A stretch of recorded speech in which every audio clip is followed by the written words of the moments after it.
Todavía no, doctor. Sí, no se ve la pantalla completa porque es una estupidez.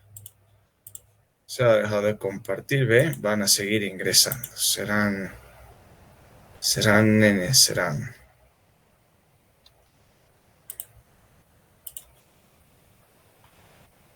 Ya, creo que ya son todos, ¿no? Tal vez falta uno.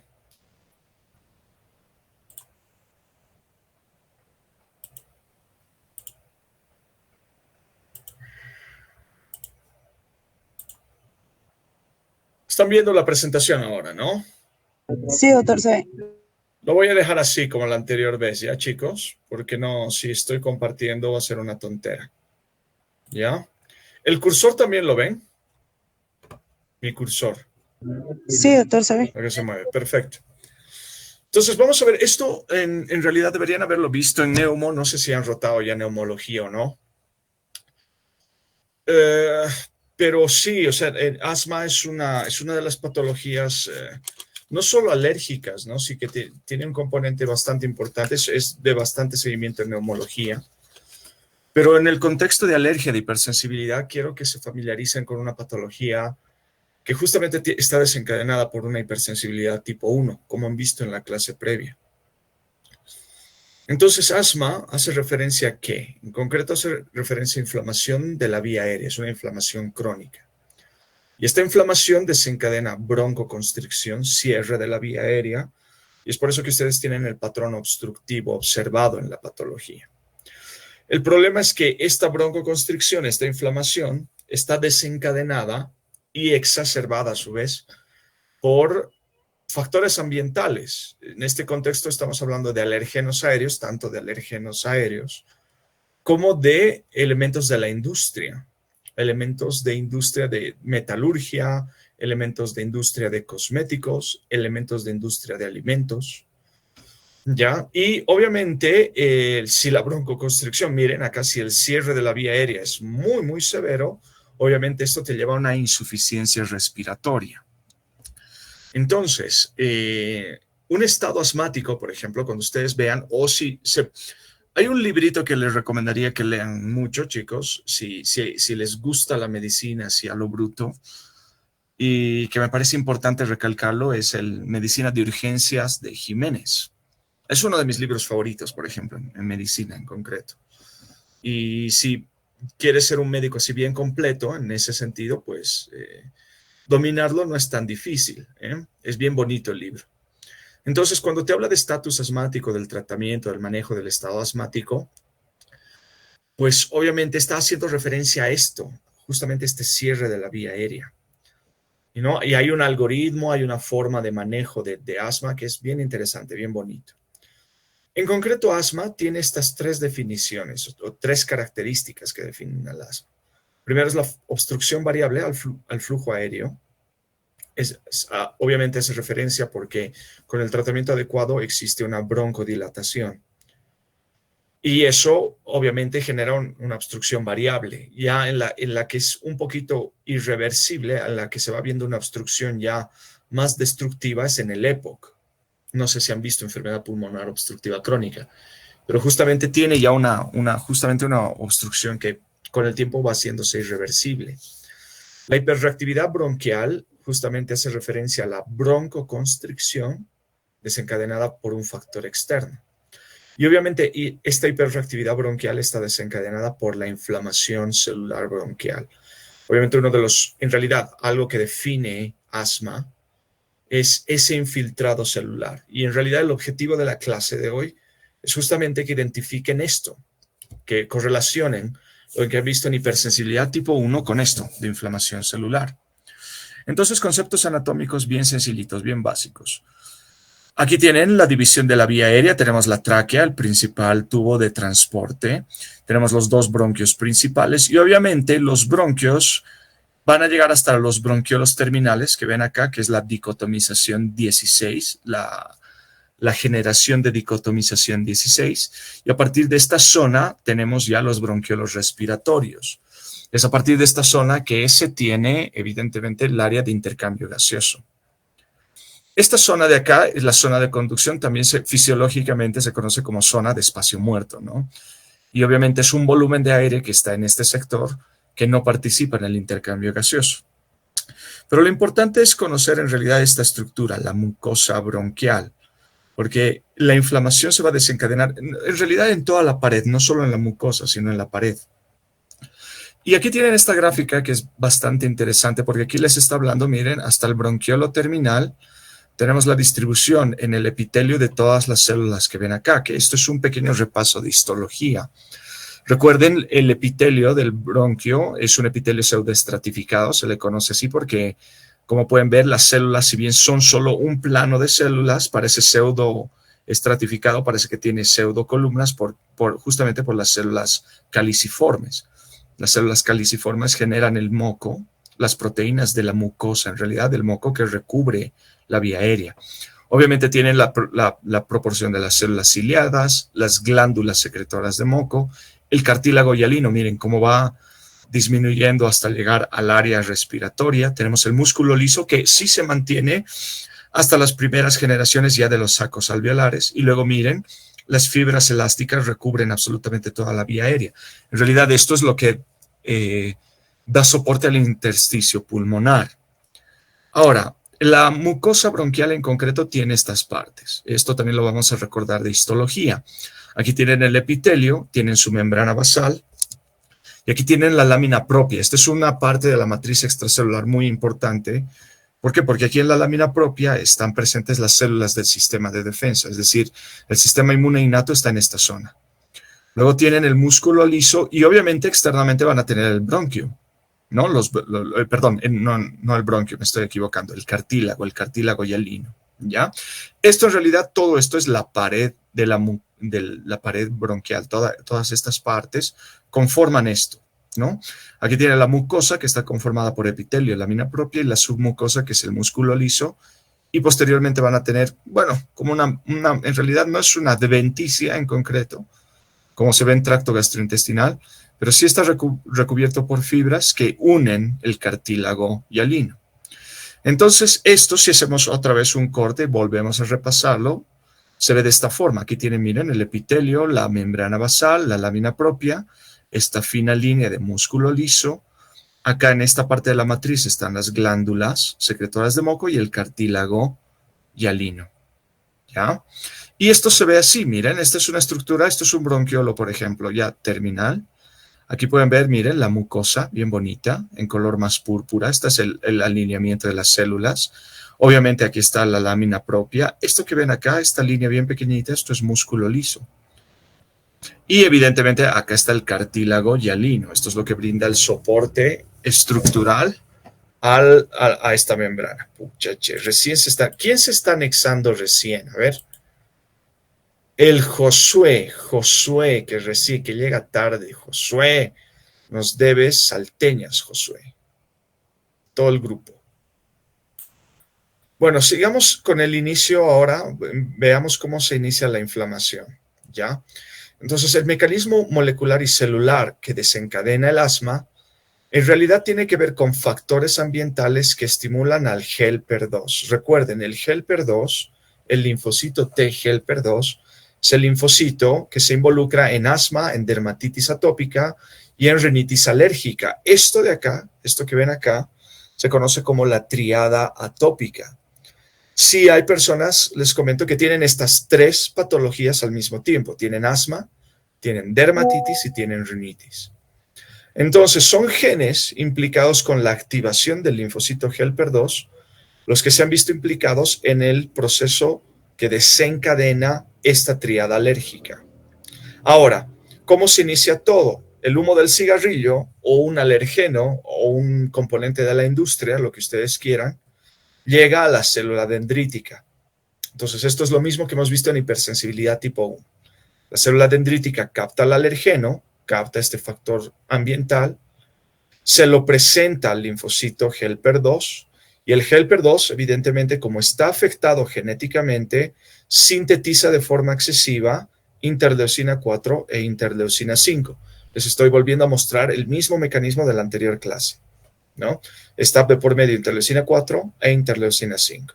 ¿Y qué es lo que ocurre? La interleucina 4 evidentemente estimula al linfove para que produzca IgE. Y la IgE es la que va a estimular posteriormente ¿a quién? Al mastocito. Y esto, en concreto, es una hipersensibilidad de tipo 1. Obviamente, cuando reingrese el factor ambiental o el alergeno en concreto, el mastocito libera histamina, leucotrienos y prostaglandinas.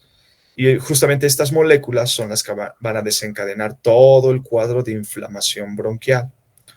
Y por otro lado, la interleucina 5 es la responsable de estimular la función del eosinófilo. Miren cómo el eosinófilo se ve afectado justamente por la síntesis de interleucina 5. Este es el estímulo para que prolifere, para que se libere de médula ósea.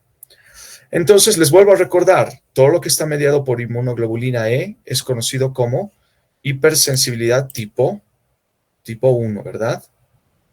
Muy bien. Ahora, una vez que el eosinófilo llega o infiltra, en todo caso, miren, la lámina propia, pueden verlo acá, tengo que recordarles, obviamente, que el eosinófilo tiene gránulos que contienen leucotrienos, prostaglandinas, miren, hasta factor activador de plaquetas, toda esta tontera.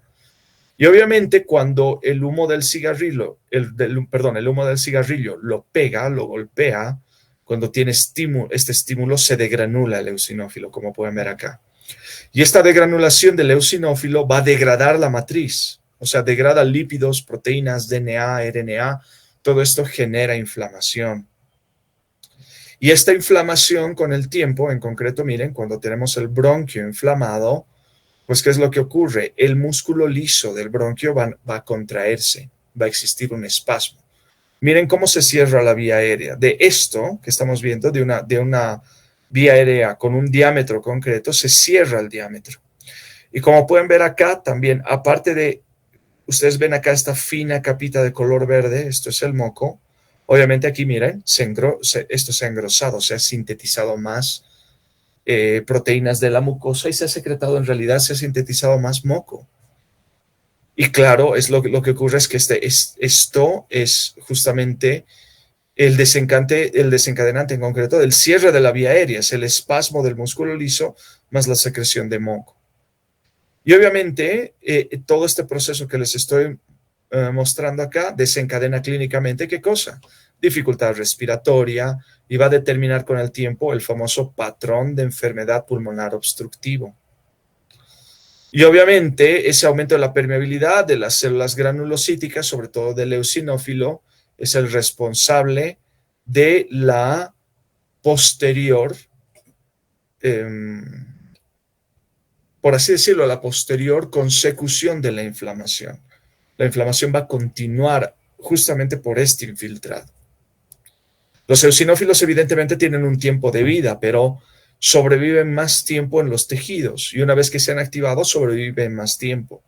Obviamente los eosinófilos están ahí para protegernos frente a bacterias, hongos, frente a parásitos, pero en este contexto, como no hay un parásito en concreto, no existe una bacteria en concreto que lo estimule, es más bien el influjo de estas citocinas, sobre todo de interleucina 5.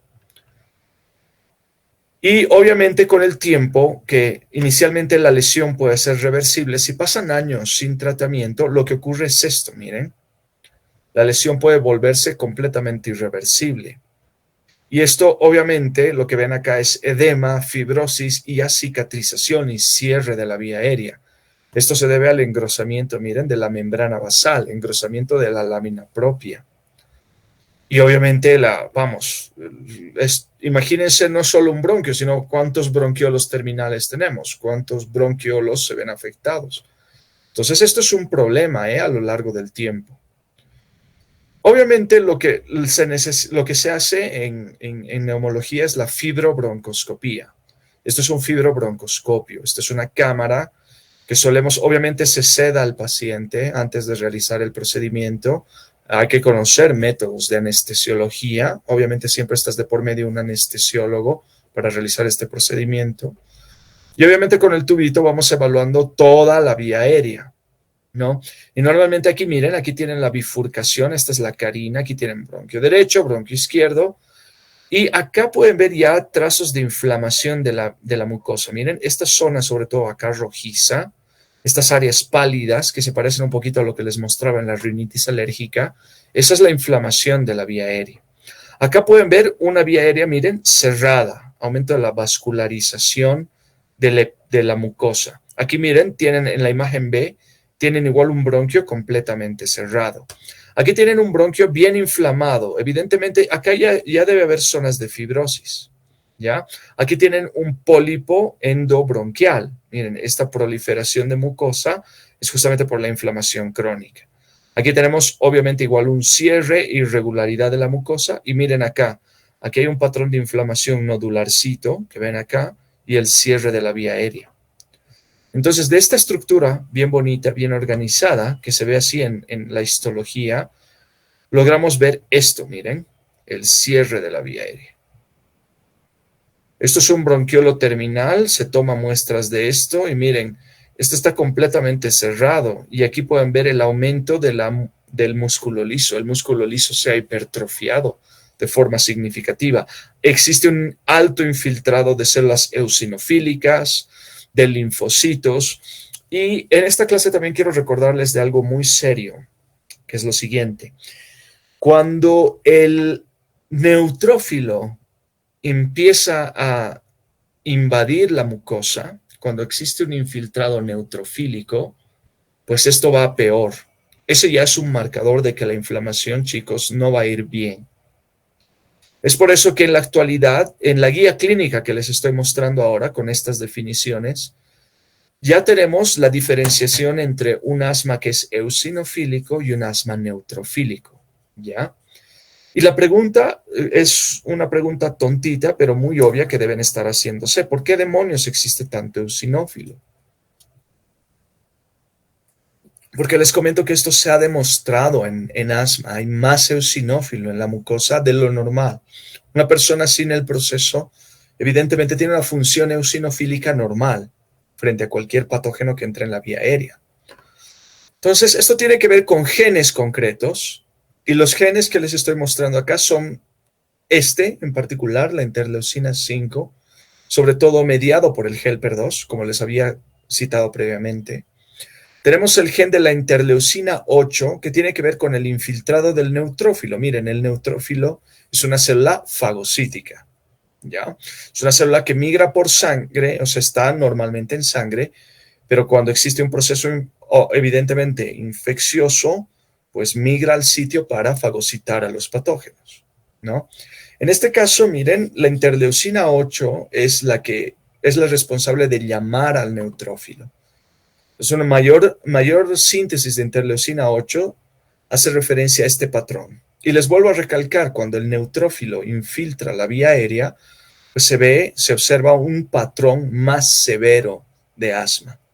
¿Ya? Es por eso que en la histopatología tenemos dos tipos de infiltrados, el eosinofílico, que es conocido como asma eosinofílico, mediado por el HELPER2. Luego tenemos el asma neutrofílico, mediado por HELPER17. Este es un asma mucho más severo, con mayor severidad en la inflamación. Aquí tienen la guía, como pueden verla, aquí está la diferenciación entre el asma eosinofílico, neutrofílico. El pausigranulocítico es un poco grave también ese patrón, porque ese patrón hace referencia a disminución del infiltrado inflamatorio, es decir, hay menos células inflamatorias, pero ¿qué es lo que ocurre? Hay fibrosis, hay mayor fibrosis. Entonces, estos asmas pausigranulocíticos ya son los que han evolucionado en bastante tiempo. Como pueden ver, los fenotipos del asma también siguen otros criterios. Aquí tienen los criterios clínicos y fisiológicos.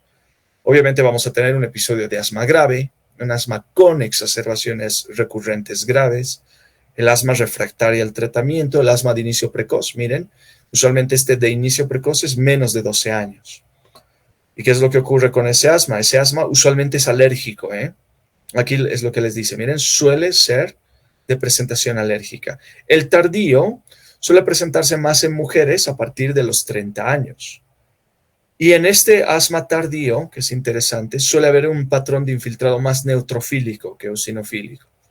Y se asocia a algo en la industria, algún factor desencadenante, un factor ambiental. ¿Ya? Luego miren, aquí tienen el asma relacionado a los desencadenantes. Obviamente hay un asma alérgica, existe el asma inducida por AINES, sobre todo el asma desencadenado por la aspirina. Tenemos asma inducido por menstruación, asma inducido por ejercicio, en fin. Aquí está todo el patrón de infiltrado celular, chicos. Aquí está todo el patrón del infiltrado celular de asma, que tenemos linfos, mastocitos, eosinófilos, neutrófilos, básicamente todas las células implicadas en la hipersensibilidad tipo 1. ¿Qué es esto? Miren, el alergeno ingresa, estimula la célula dendrítica, luego se estimula el helper 2, luego el linfo B libera inmunoglobulina E, la IgE estimula el mastocito, y tras el nuevo reingreso del alergeno, el mastocito se degranula, generando lo que ven acá, asma, la fiebre del heno, la famosa poison ivy, es una manifestación con urticaria.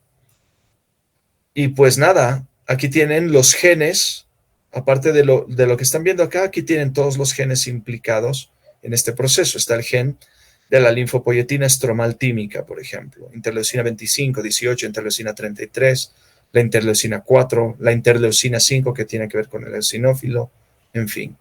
Aquí tienen la sensibilización y aquí la fase de provocación. Entonces, causas y epidemiología. Lo importante es esto, 5 a 10% de la población mundial tiene asma, ¿ya? Y obviamente el que tiene factor genético de por medio, pues suele presentarse en la infancia, y los que son ambientales, los que se deben a la industria, suelen presentarse en adultos, ¿ya?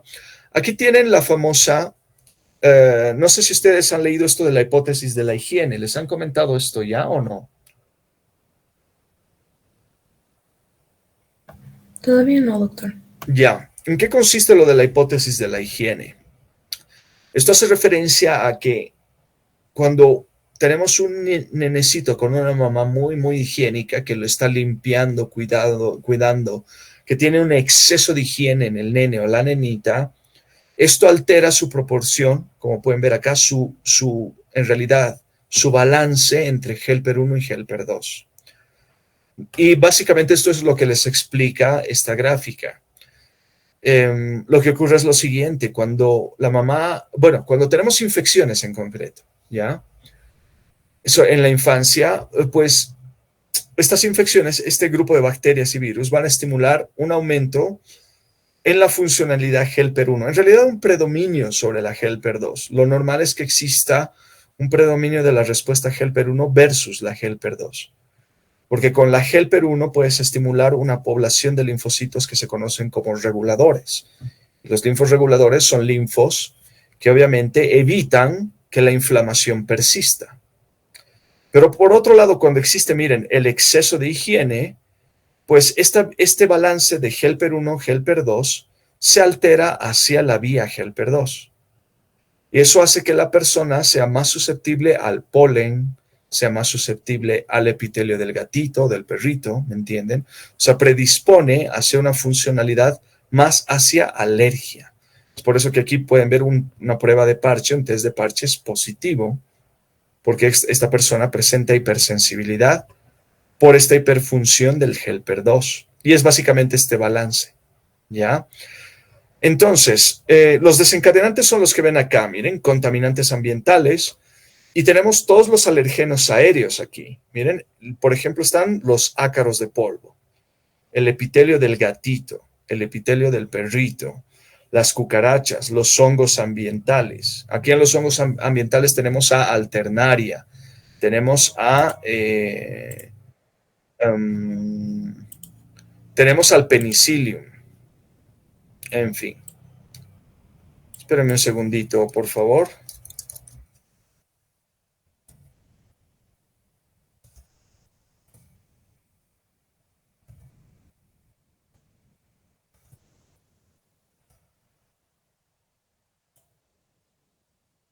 Un momentito, chicos, ya, perdón, he tenido un mensaje medio...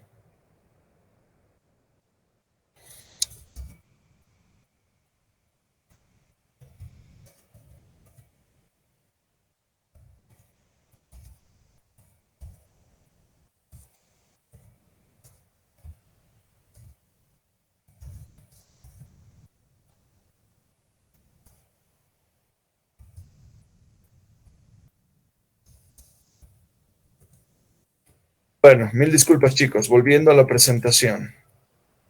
A ver, esperadme un segundo. Eso es. Pues nada, acá tienen todos los factores desencadenantes.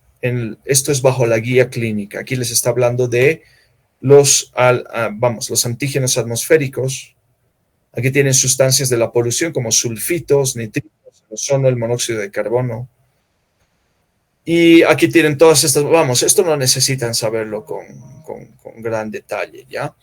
Les quiero hacer una pregunta. ¿Saben lo que es un factor de riesgo, chicos?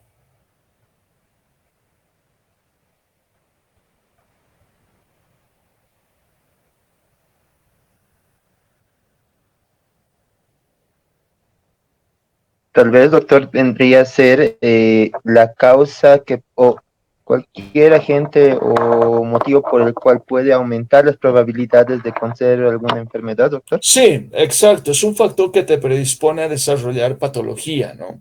Es justamente un factor que te permite, que te desencadena en realidad la patología, una patología en concreto, ¿no? Por ejemplo, factores de riesgo cardiovasculares, ¿cuáles son? Son la diabetes, la hipertensión arterial, tenemos el aumento de la proteína C reactiva, la obesidad, el sedentarismo, esos son factores bien identificados, ¿ya? Pero acá en los factores de riesgo, sobre todo en asma, siempre, miren, las guías clínicas a ustedes les van a dar las categorías de evidencia, les van a decir, cuando ustedes lean una guía clínica, esta les va a decir, a ver, este estudio es de recomendación, bueno, esta recomendación es A, por ejemplo. Te dice, esta es la recomendación más fuerte que tenemos. ¿Por qué? La A, por ejemplo, hace referencia a ensayos clínicos, metaanálisis, las revisiones sistemáticas, o sea, como pueden ver acá, dice, la evidencia proviene de un número sustancial de estudios.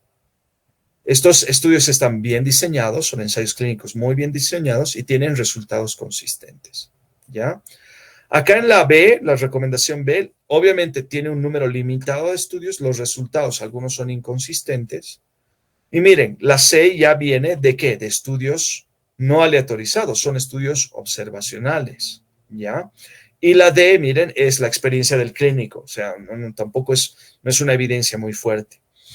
Acá, cuando hablamos de factores de riesgo, estamos hablando de los estudios de cohortes y los estudios de casos y controles. ¿Han llevado eso en salud pública, chicos?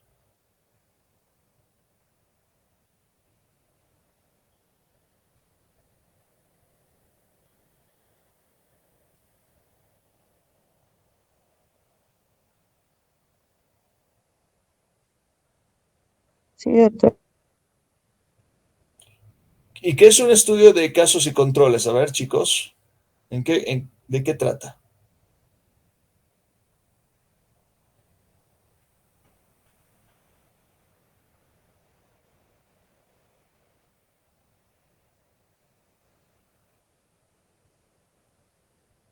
Un estudio epidemiológico, doctor, que va a también tener una parte analítica en la cual el investigador a, va a actuar o va a tener una función como tal determinada de la enfermedad. No.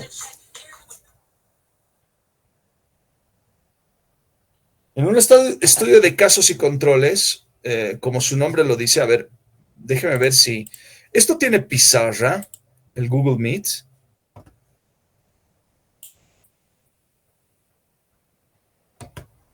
No tiene pizarra. Ah, aquí había. A ver, a ver. Se puede habilitar un Jamboard. Empezar una pizarra nueva. A ver, vamos a empezar a crear un jam. Vamos a crear un jam, chicos. Pero no sé si... ¿Me escuchan?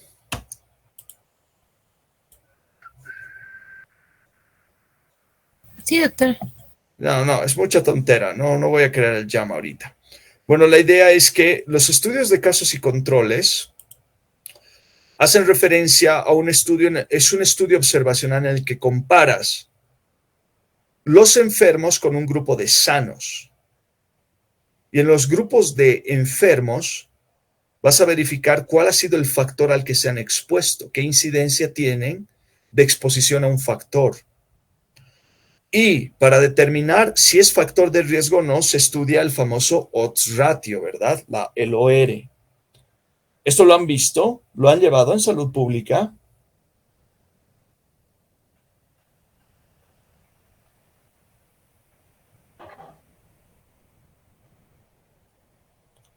En concreto, para ser bien concretos a lo que quiero ir, porque eso es lo que voy a exponer justamente acá, un factor de riesgo es cuando tu odds ratio es arriba de 1. Acuérdense de eso, ¿ya?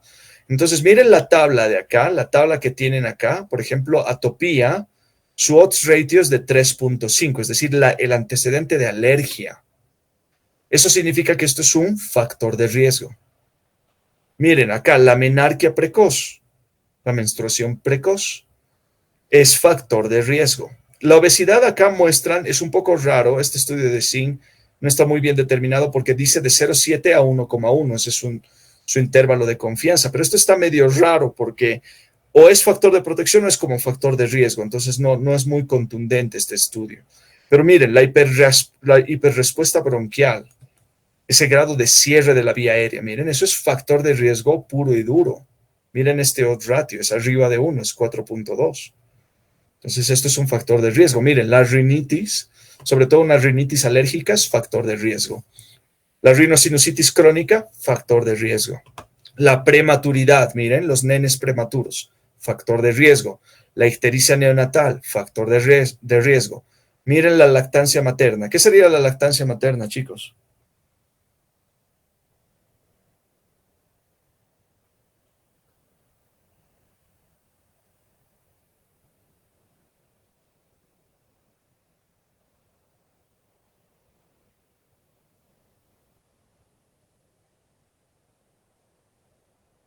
¿Qué demonios es la lactancia materna, niños? ¿Es factor de riesgo o es factor de protección? Factor de protección, doctor. Más que obvio, ¿no? Es un factor de protección brutal. Entonces, miren, mediante la leche materna evitas que el nene con el tiempo tenga, ¿qué cosa? Tenga asma. Cesárea, miren, factor de riesgo. El tabaco durante la gestación. Esto de RR que ven acá ya no es el famoso odds ratio. Esto es el riesgo relativo. Y este riesgo relativo se ve en los estudios de cohortes. En el cohorte ya evalúas a lo largo del tiempo, es un estudio longitudinal porque lo estudias a futuro y vas viendo cómo se comporta tu población. Miren, los aeroalergenos, esto es raro porque aquí ven un odds ratio como factor de protección, pero esto es igual, una recomendación entre B y C, esto hay que estudiarlo mejor. Aquí tienen los alergenos laborales, miren, eso es factor de riesgo. Las infecciones respiratorias van más como factor de protección, algo que veían justo con el tema vía Helper 1, pero igual, en realidad las infecciones pueden desencadenar un asma, ojo, pueden exacerbar un asma. El tabaquismo, no se olviden, es un factor de riesgo. Cuando evalúan asma, evalúan 4 cosas, no se olviden de esto. ¿Qué van a evaluar? Van a evaluar la tos, la productividad de la tos, van a evaluar la sensación de opresión torácica, la dificultad respiratoria, la disnea o disnea, y van a evaluar las sibilancias, si está sibilando o no una persona, ¿ya? Y aparte de eso, evidentemente en el análisis del esputo se evidencian ciertos signos. Son bien concretos en asma. Tienen primero las espirales de Kurzmann, que son tapones de moco.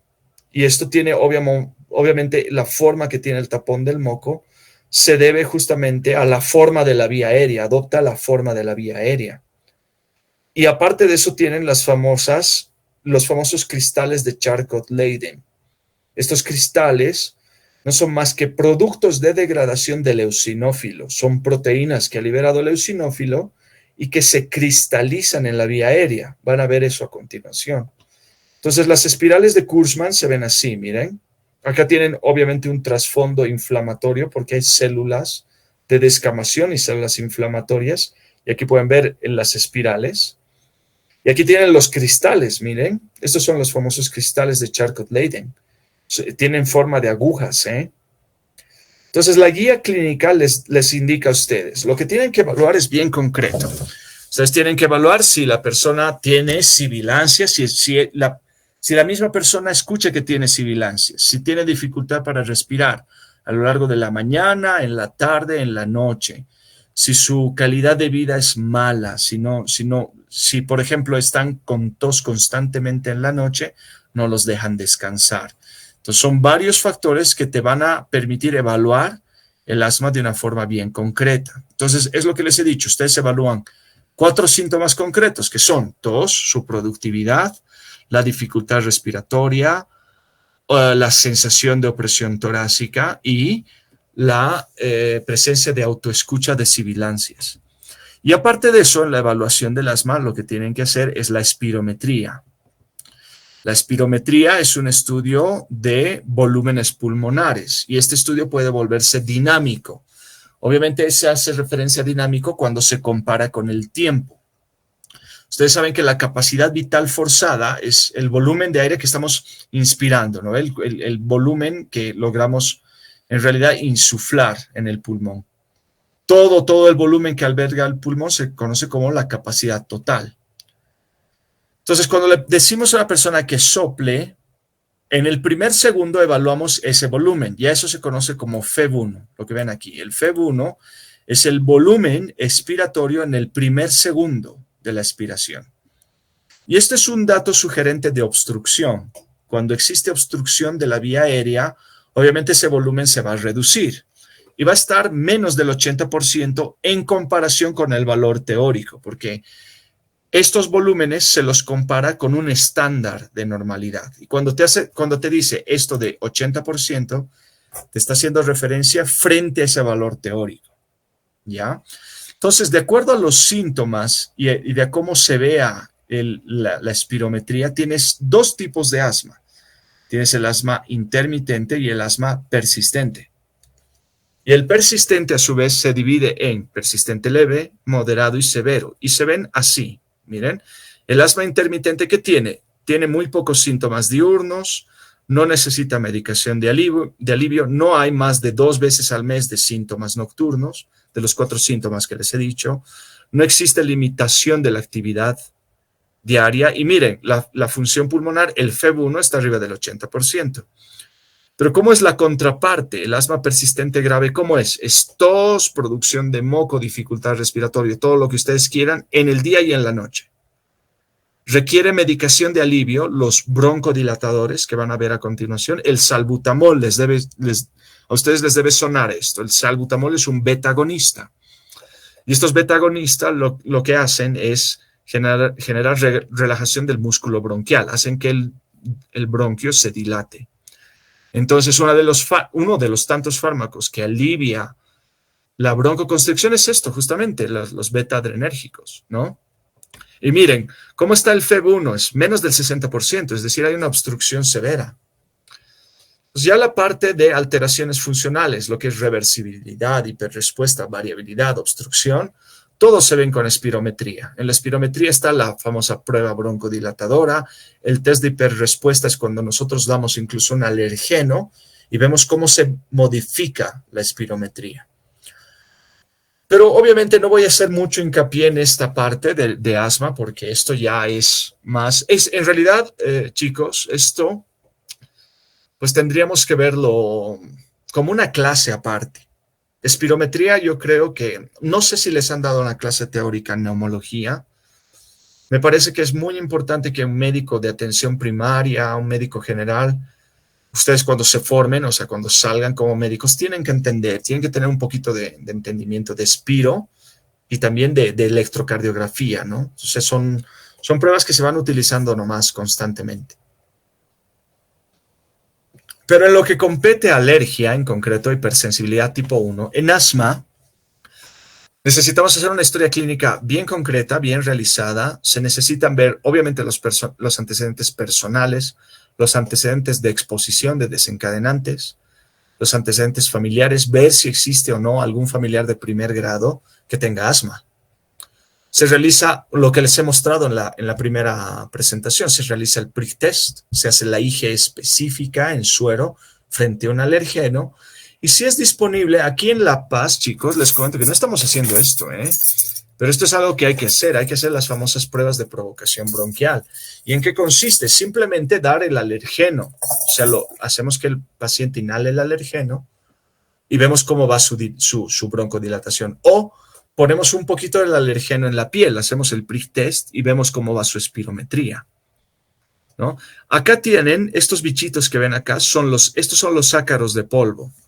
Los ácaros de polvo son de la familia Arachnidae, o sea, son arañas, pero son microscópicas, bien pequeñitas.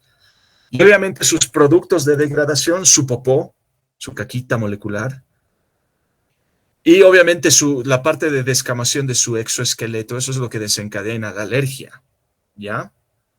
Entonces la sospecha, supongamos que tienes ya sospecha de asma alérgica. Si tu historia clínica, tu examen físico, tu prueba cutánea, tu IgE específica, tu IgE total, y obviamente acá la espirometría, todo eso te sale positivo para asma alérgico, pues estás con un asma desencadenado por un alergeno en concreto. Y aquí están los alergenos.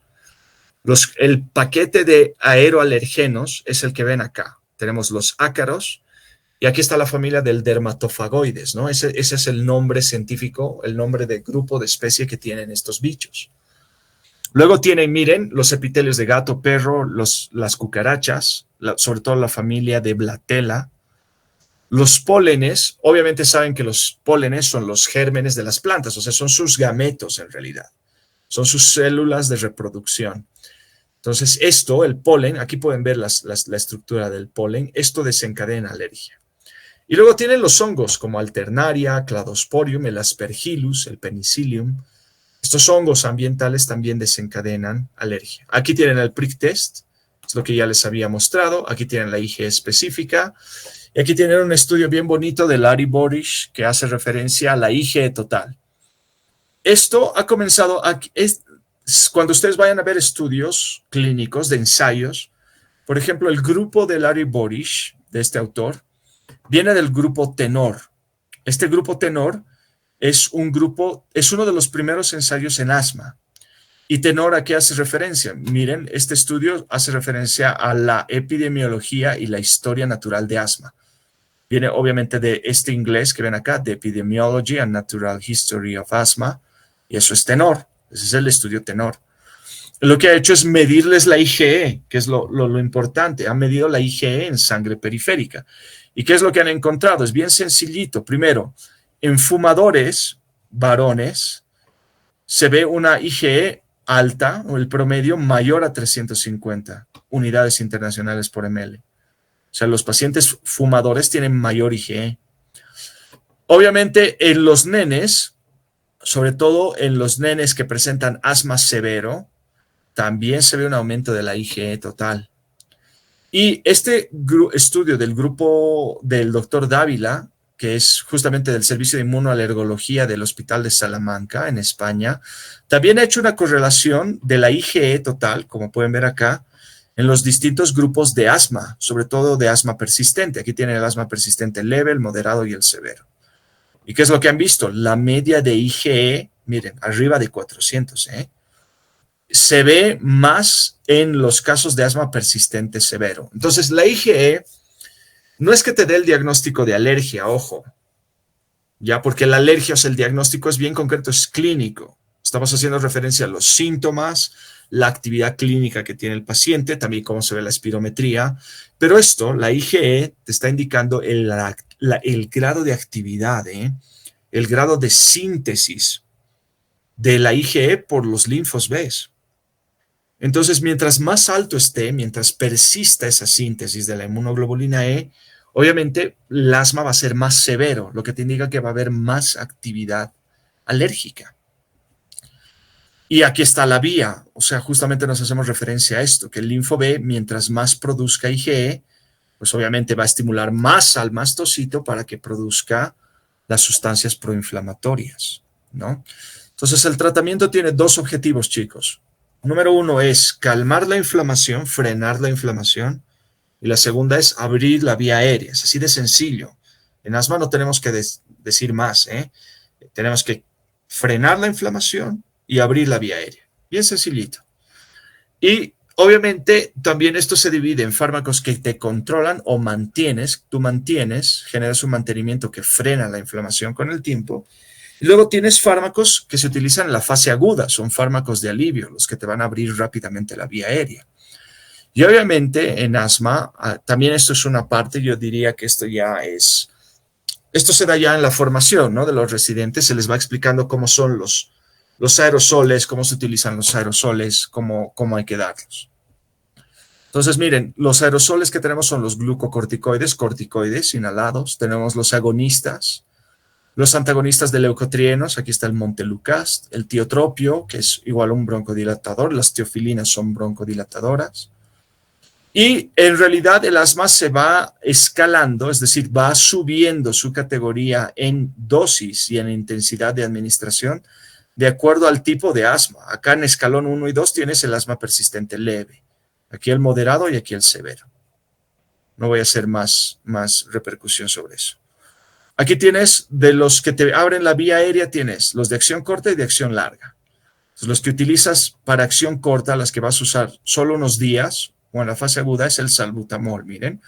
Y aquí te dice la dosis. Tienes dosis precargada en el aerosol de 100 microgramos. Entonces tú les puedes dar, cuando das un disparo, ¿a qué hace referencia? Hace referencia que estás administrando 100 microgramos a la vía aérea. ¿Ya? Y lo mismo ocurre con el salmeterol. El salmeterol ya es un agonista, pero de acción larga. Entonces, este agonista ya no lo usas en el ámbito del cuadro agudo, lo estás usando ya como mantenimiento. Y lo propio aquí tienen todos los glucocorticoides inhalados. El más usado acá es la fluticasona, por ejemplo. La fluticasona propionato. Cuando ustedes dan un disparo, bueno, obviamente tenemos algunos aerosoles que vienen precargados con 100 microgramos y otros con 250.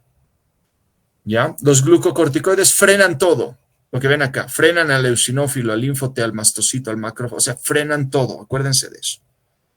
¿Ya? Frenan todos los glucocorticoides. Y obviamente tenemos otro tipo de fármacos más que son el omalizumab, por ejemplo, es un anticuerpo monoclonal que va contra la IgE, contra el receptor también, y frena la respuesta biológica de la IgE. Luego tenemos los antiinterleucina 5, que son el reslizumab, el mepolizumab, el benralizumab, ¿no? Y ya está, chicos, ya habríamos terminado esta tontera. No sé si tienen alguna pregunta, comentario.